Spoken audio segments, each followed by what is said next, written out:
多謝。得。好，歡迎大家。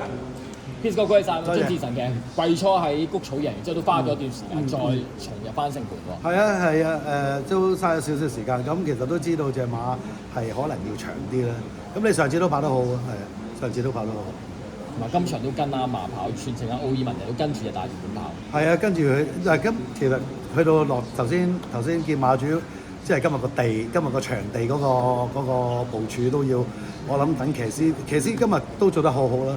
咁我哋都其實問佢，因為我哋初頭都諗住如果正常地嘅可能都會留後少少。咁啊，但係今日嚟講，我都盡量係睇啦，因為隻馬又未試過擺翻前少少。